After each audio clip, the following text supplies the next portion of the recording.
सो आज हम लोग पढ़ने वाले हैं क्लास 7 के चैप्टर 9 जो कि हिस्ट्री का है, सोशल चेंज एंड कम्युनिटीज़। सामाजिक परिवर्तन और समुदाय। अब इसमें हम लोग देखने वाले हैं सामाजिक परिवर्तन क्या है। What is social change? The society changes continuously because its members come across new people, new product, new technology, new information and so on। यानी समाज हमेशा परिवर्तित होता है क्योंकि उसे नए सदस्य, नए लोगों, नई उत्पादों, नई तकनीकों, नई जानकारी और इसी तरह की चीज़ों के संबंध में जानने को मिलते हैं। When an entire community migrate to another place, social change occurs on a larger scale, which affect the migrant as well as the people of the place where they have migrated to। अब जब पूरा समुदाय किसी अन्य स्थान पर चला जाता है या कहें कि वहाँ शिफ्ट हो जाता है तो सामाजिक परिवर्तन एक बड़े पैमाने पर होता है, जैसे प्रवासियों पर और उन स्थान के लोगों पर भी असर पड़ता है। Similarly, with technological advancement, a change can be seen. For example, the mean of transport brought about a major change in the way people living earlier. Similarly, the introduction of computer brought about an intensive change in the life of people all over the world। अब कहा जा रहा उसी तरह प्रौद्योगिकी की आगमन में यानी तकनीक जो आए, उद्योग जो आए, आगमन के साथ परिवर्तन देखा जा सकता है। उदाहरण के लिए परिवहन के साधनों ने पहले लोगों के जीवन के तरीके में एक महत्वपूर्ण परिवर्तन लाया। उसी तरह कंप्यूटर के प्रस्तावना ने पूरी दुनिया के लोगों के जीवन में एक गहरा परिवर्तन लाया। सामाजिक परिवर्तन अन्य फैक्टरों के भी कारण होते हैं।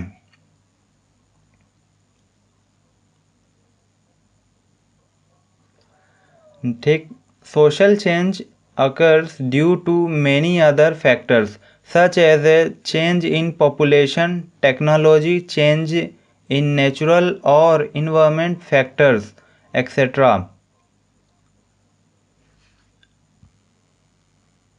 जैसा कि हमें कुछ कारक देखने को मिलते हैं, जैसे जनसंख्या में परिवर्तन, प्रौद्योगिकी में परिवर्तन, प्राकृतिक या पर्यावरणीय कारकों में परिवर्तन आदि।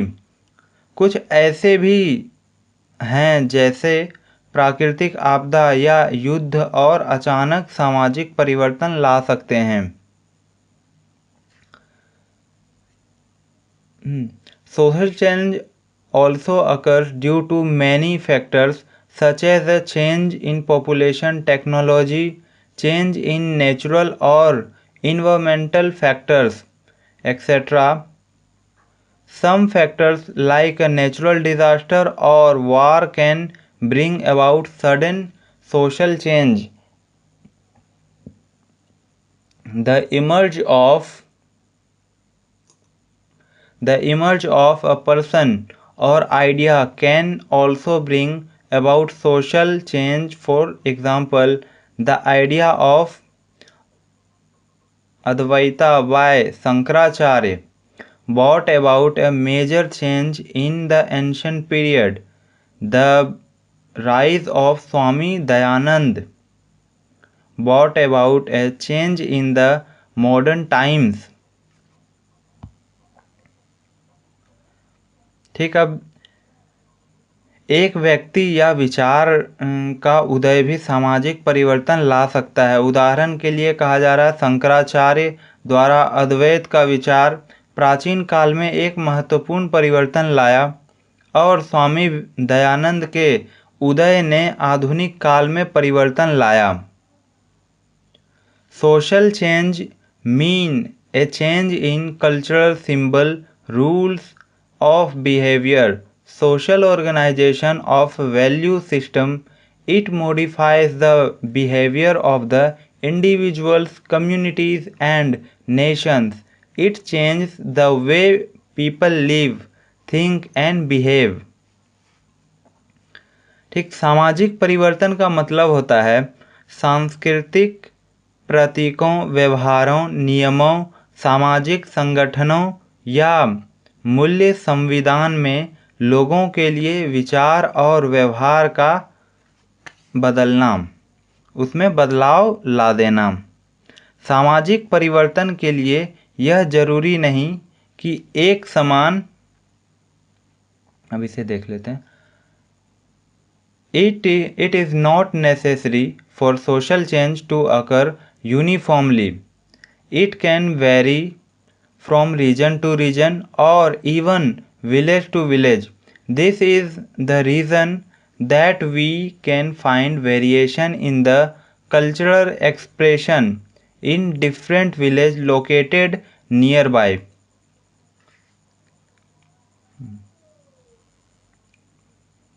तो अब कहा जा रहा है सामाजिक परिवर्तन का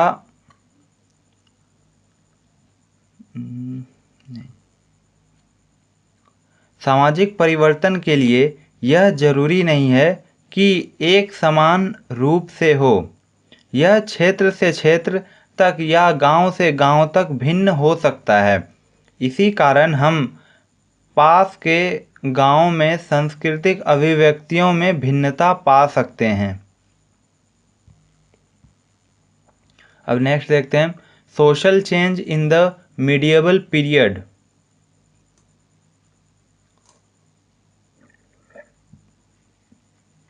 In the medieval period, there were a number of tribes inhabiting the subcontinent of India.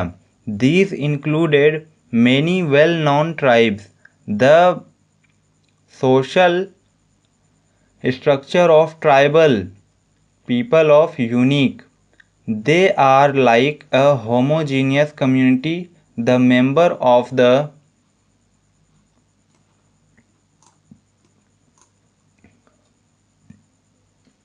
which claim their origin from a common ancestor.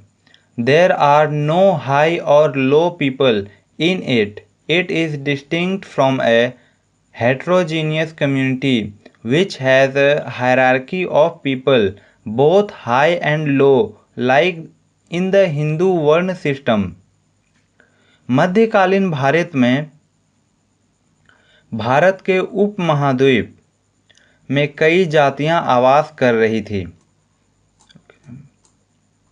Bharat की कई जनजातियां आवास कर रही थी। इनमें कई प्रसिद्ध जनजातियां शामिल थी। जनजाति लोगों का सामाजिक संरचना का एक अनूठा रूप होती है। वे एक समग्र समुदाय की तरह होते हैं जिनके सदस्य एक समान पूरक के आगमन का दावा करते हैं।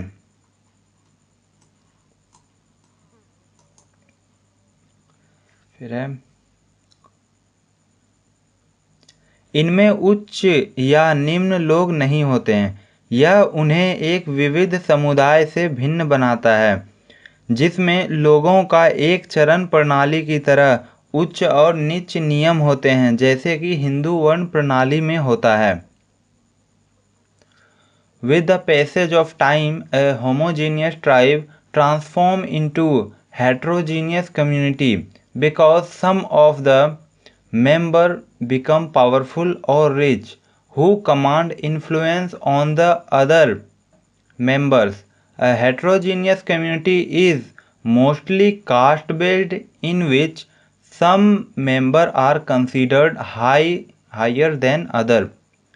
This is the reason that several tribes embraced heterogeneous community like Hinduism. Some of the embraced Islam in the belief that all members would continue to be equal, but as the experience shows, the caste system has occurred in the Muslim community too.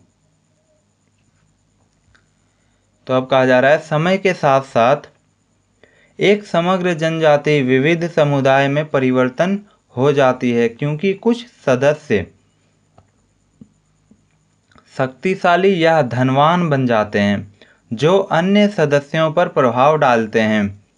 विविध समुदाय अधिकांशतः जाति आधारित होते हैं, जिनमें कुछ सदस्यों को दूसरे से उच्च माना जाता है। इसी कारण कुछ जनजातियां विविध समुदाय को अपना लेती है, जैसे कि हिंदू धर्म कुछ मुस्लिम धर्म को अपनाते थे, यह विश्वास करते हुए कि सभी सदस्य बराबर बने रहेंगे।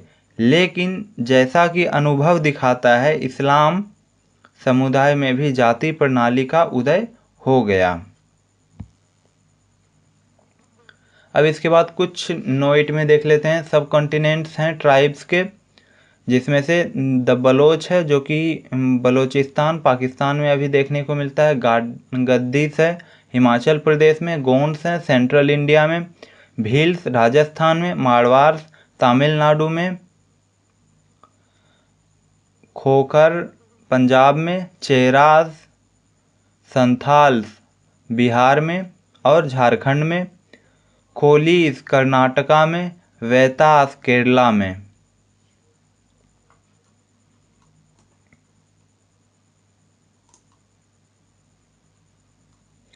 अब नेक्स्ट देखते हैं mobile and settled communities. In the prehistoric time all people were hunter gatherers wanderers. They settled down when they learnt how to grow food. Still, some communities continued to be nomadic and itinerant. These communities were greatly influenced with the rise and fall of the kingdom and ruler in the medieval period. The tribes which had settled earlier too underwent a change. This process of settlement starts when a tribe can meet its need at one place. This period witnesses a growth in different articles which were made by craftsmen in large numbers. Earlier they told a different place to sell their wares. When they were able to sell their articles at one place without having to move here and there, they preferred to settle down at one place. In this way, many tribes changed from nomadic lifestyle to settled lifestyle, as some places inhabited by craftsmen were visited by traders to buy the articles. Towns started to come up. Different occupation to came into being to meet the needs of local and visiting people. अब यहाँ कहा जाता है प्रागैतिहासिक काल में यानी pre historic times सभी लोग शिकारी संग्राहक भटकने वाले लोग थे। जब उन्होंने खाद्य फसल उगाने के तरीके सीख लिए तब वे बसने भी शुरू हो गए हैं। किस तरह से एक ही स्थान पर सेटल होना है वो भी उन्होंने सीख लिया। फिर भी कुछ समुदाय नोमैडिक यानी कि एक स्थान से दूसरे स्थान यात्रा करते रहते।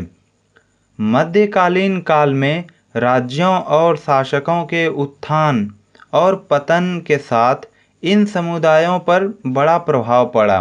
जो जनजातियां पहले स्थित थी उन्होंने भी एक परिवर्तन का सामना किया। इस बसने की प्रक्रिया तब शुरू हुई जब एक जनजाति एक ही स्थान पर अपनी आवश्यकताओं को पूरा कर सकती है।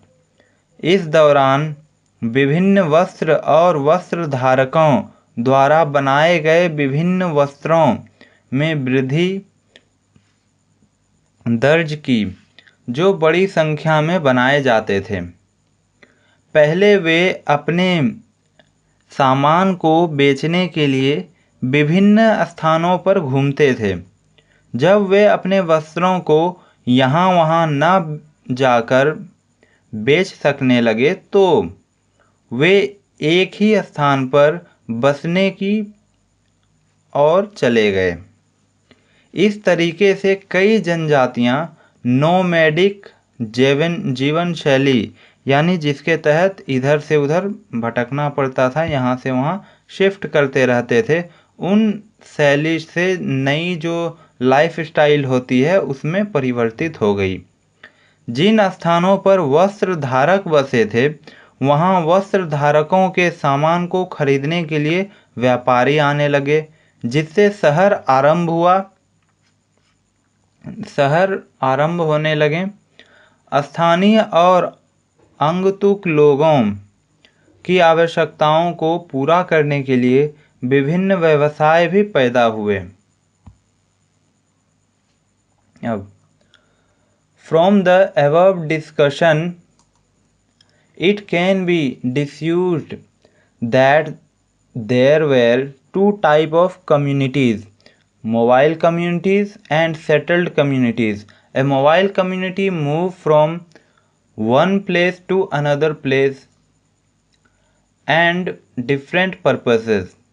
for different purposes, such as trade, work, grazing of cattle, etc. A mobile community of nomadic nature was always on the move. On the other hand, a mobile community of itinerant nature was the one whose member visited different places in search of work and stayed there so long they could get work there. A good example of itinerant communities was the temple sculpture. The temple at Khajuraho, Udaipur, Chittorgarh shows a distinct pattern which were probably made by the same set of sculpture. It is most probable that they all or some of them moved from one place to another, which the temple at one place was finished. अब उपरोक्त चर्चा से यह निष्कर्षित किया जा सकता है कि दो प्रकार के समुदाय थे। पहला तो हमें मोबाइल कम्युनिटी जो देखने को मिला वो, दूसरा सेटल्ड कम्युनिटी। मोबाइल समुदाय या मोबाइल कम्युनिटी की बात करें तो यह विभिन्न उद्देश्यों से हमें एक स्थान से दूसरे स्थान पर जाते हुए दिखाई देते हैं, जैसे व्यापार, काम, पशुपालन आदि। नोमैडिक स्वभाव के एक मोबाइल कम्युनिटी हमेशा चलते रहता है। विपरीत एक यात्री स्वभाव के मोबाइल कम्युनिटी वह थे जिसके सदस्य काम की तलाश में विभिन्न स्थानों का दौरा करते थे। वहाँ तब तक रुकते थे जब तक वहाँ काम नहीं मिल जाता था। वहीं इंटीरेंट समुदाय का एक अच्छा उदाहरण मंदिर कलाकारों का था, जैसा खजुराहो, उदयपुर, चित्तौड़गढ़ के मंदिर के एक विशिष्ट नमूने के तौर पर हमें यह देखने को मिलता है, जिन्हें संभवतः यूनिसेट के कलाकारों ने बनाया था। बहुत संभावना है कि ये सभी या कुछ सदस्य एक स्थान से दूसरे स्थान जाते थे। जब एक स्थान पर किसी गुफा का निर्माण हो जाता था, एक मोबाइल कम्युनिटी से विभिन्न एक स्थिर समुदाय भी वह होता है जो अस्थायी रूप से एक ही स्थान पर बस गया था।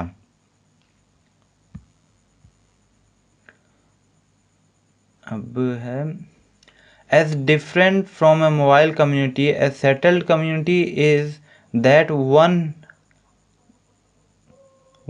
that had settled down at one place permanently.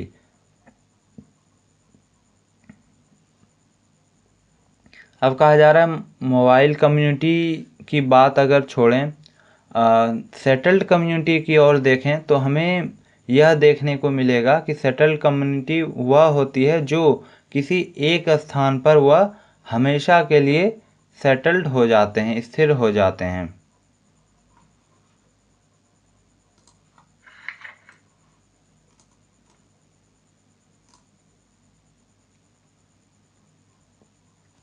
अब नेक्स्ट देखते हैं वर्ण system and caste structure.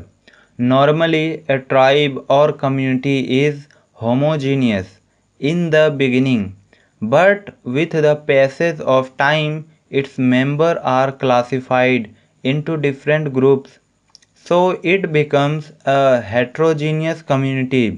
Thus a community can be classified into these two types.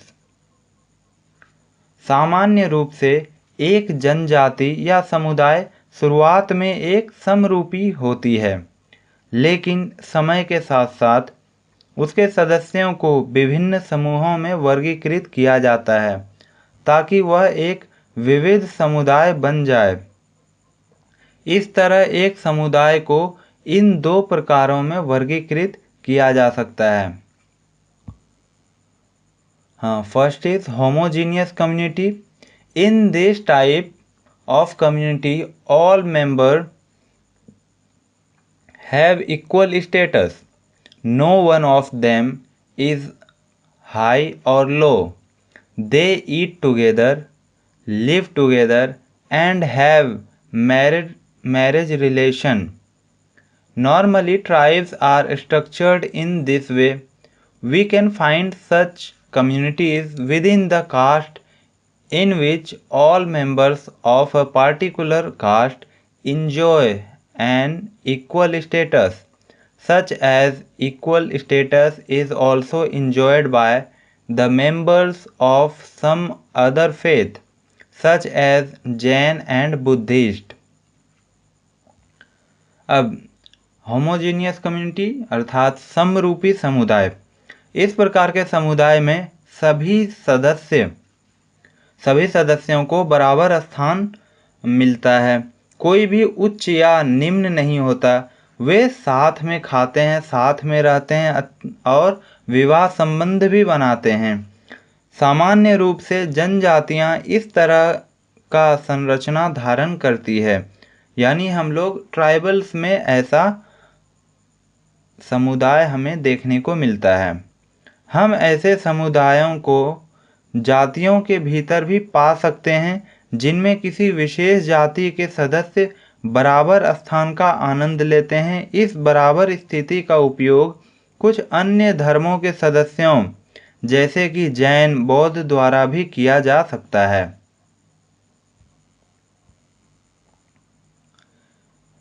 Next, heterogeneous society.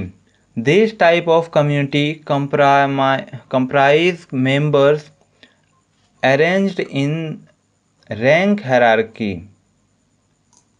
That is, members are high or low or are classified as per their occupation. For example, in the Hindu community, the basic structure is the Varna system, in which members are divided into chief, varnas और classes. Brahmins the priest class, Kshatriya the warrior class, Vaishya the trader class, and Shudra the worker class. There is no concept of high or low among the first three classes. While the Shudra are considered low mainly because they are engaged in menial occupation like scavenging. With time, many people were classified on the basis their occupation, from which the caste system developed. Thus, we have one caste belonging to those who are engaged in shoemaking and another in washing clothes. When some castes are considered low, discrimination can result, leading to a social evil called untouchability, in which a high caste person keeps away from a low caste person.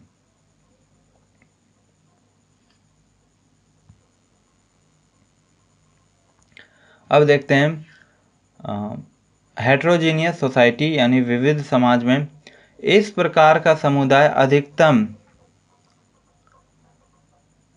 Rank hierarchy में व्यवस्थित सदस्यों से बना होता है, यानी सदस्य उच्च या निम्न होते हैं या अपने व्यवसायों के आधार पर वर्गीकृत होते हैं।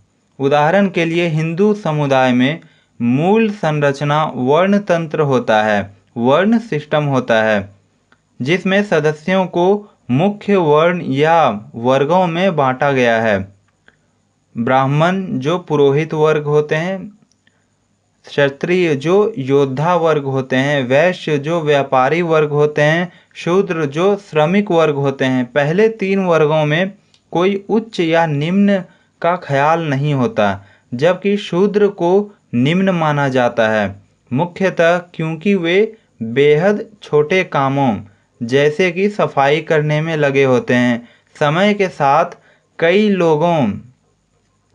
लोग अपने व्यवसायों के आधार पर वर्गीकृत हो गए, जिससे जाति तंत्र विकसित हुआ। इस तरह हम उन जातियों को पाते हैं जो जूते बनाने में लगे हुए हैं और दूसरी जगह कपड़े धोने में लगे हुए हैं। परिणाम स्वरूप एक सामाजिक दुर्भाग्य उत्पन्न हो सकता है, जिसे हम अनटचेबिलिटी यानी अस्पृश्यता कहते हैं, जिसमें एक उच्च वर्ण के व्यक्ति एक नीच वर्ण के व्यक्ति से दूरी बनाकर रखते हैं।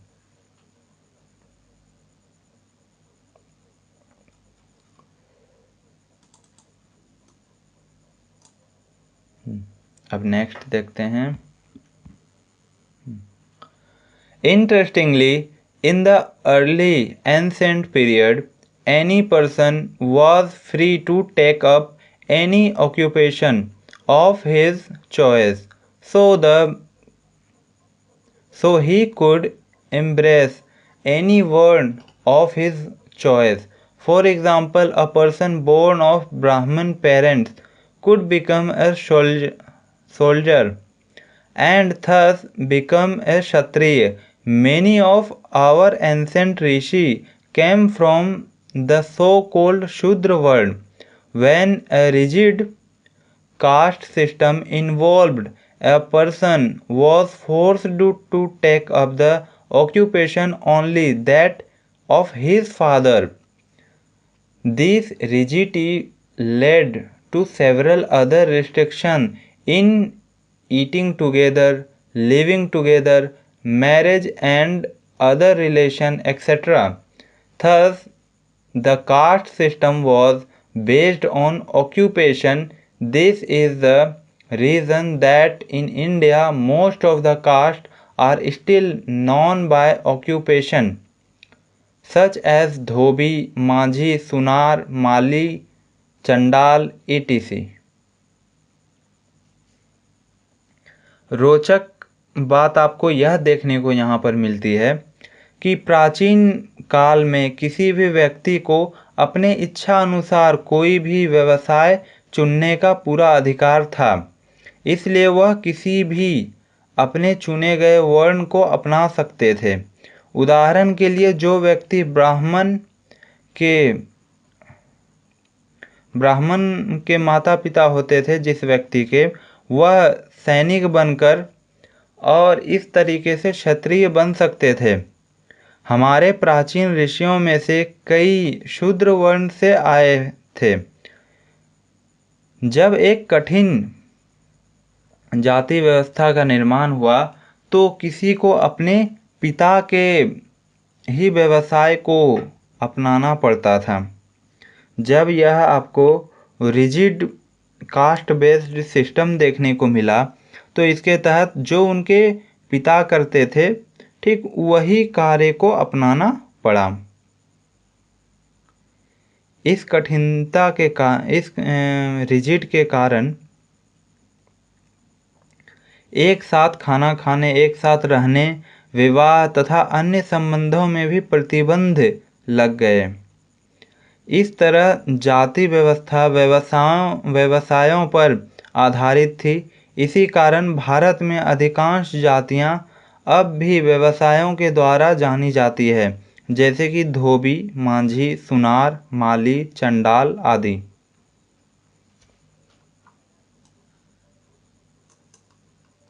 अब देखते हैं state formation. When a tribe is on the constant move, it normally forms a homogeneous group. Their needs are normally limited, of course. There is a chief who works as the leader. The Banjaras are a good example of this. When a tribe settles down at a place, its need start to grow. For example, a nomadic tribe need tents or other temporary shelter, which does not require any specialization. However, on settling down, it needs permanent house buildings, which is a specific task. All its members cannot be engaged in the same task, so they have to enter other occupation. For example, there is need for a plug maker for the food grower. Over time, the tribe start to assume a heterogeneous system. When this group asserts its political existence, the process of state formation begins. अब राज्य गठन को देखते हैं। जब किसी जाति का सदैव चलते रहता है तो आमतौर पर वह एक समान गुट बनाता है। उनकी आवश्यकताएं आमतौर पर सीमित होती है। बेशक वहाँ एक प्रमुख होता है जो नेता के रूप में कार्य करता है। बंजारे इसका एक अच्छा उदाहरण है। जब कोई जाति किसी स्थान पर बस जाती है तो उनकी आवश्यकताएं बढ़ने लगती है। उदाहरण के लिए, एक गुमनाम जाति को तंबू या अन्य अस्थायी आवास की आवश्यकता होती है, जिसके लिए कोई विशेषज्ञता की आवश्यकता नहीं होती। हालांकि बस जाने के बाद उन्हें अस्थायी घरों की आवश्यकता होती है, जिसका निर्माण एक विशिष्ट कार्य द्वारा होता है। उनके सभी सदस्य एक ही कार्य में लगे नहीं रह सकते, इसलिए उन्हें अन्य व्यवसायों में प्रवेश करना होता है। उदाहरण के लिए, खाने वाले के लिए हल बनाने के लिए आवश्यकता होते हैं। समय के साथ साथ जाति एक विविध तंत्र को अपनाने लगती है। इस समूह ने अपने राजनीतिक अस्तित्व को प्रतिष्ठापित करने के लिए जब प्रयास किया तो राज्य गठन की प्रक्रिया शुरू हो जाती है। In the beginning, all members of this group are equal, but soon one or more people start to enjoy more power due to some advantage such as economic status, physical power, number of family member or followers, etc. Thus, one or a few people become leader and other become the follower. A leader assumes many responsibilities and powers. He decides the disputes among the members and punish the guilty. He guides members how to make their life easy and fruitful. He motivates people to undertake community work, such as digging a canal or well. As the community expands, more people become leaders and assume powers. They bring into prominence a powerful class in the tribes. It assumes more power and enjoys more facilities than other members of the community or tribe. With this, the process of state formation begins, in which some people assume more power and become powerful, while others become common people or followers.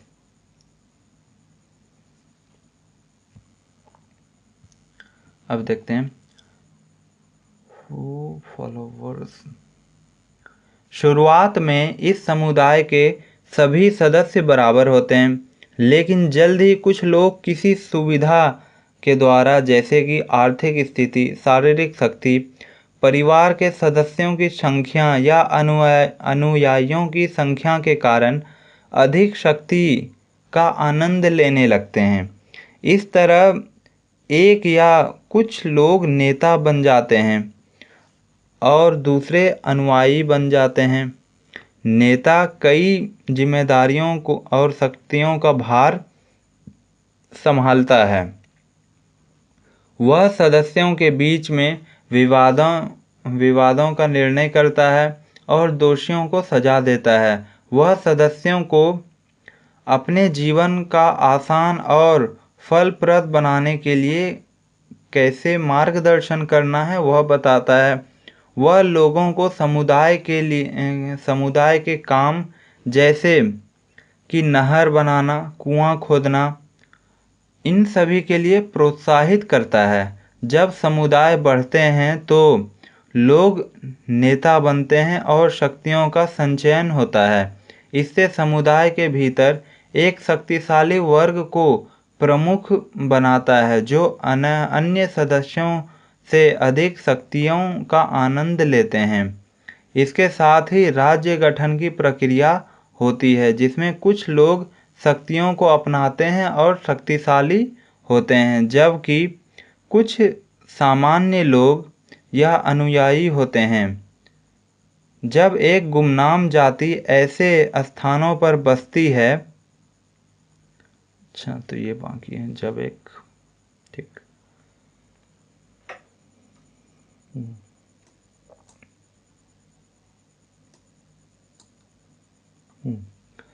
When a nomadic tribe settle down at a place which is already inhabited, its members have to mingle with other people. This interaction influence both. Of course, the majority people have a major intense influence than the minority. This lead to new customs and traditions, and the old concept undergo a change. In this way, a heterogeneous community comes into being. on way to the process of state formation, how a majority community influence a minority community can be illustrated by the Gonds and the Ahoms. The Gonds settled over a large area, so they could play no major role in the political field. Their influence was limited to the formation of a few small kingdoms for a limited duration. The Ahoms, on the other hand, settled over a limited area, forming a majority. This gave them an edge as a united political entity, which helped them to form a state. The important communities and tribes which settled and contributed in the state formation during the medieval period include the Khokhars and Gakhars in the Punjab, the Gadis in the Himachal, the Nagas in Nagaland, Khasis in northeastern India, Gonds in central India, the Ahoms in Assam, etc.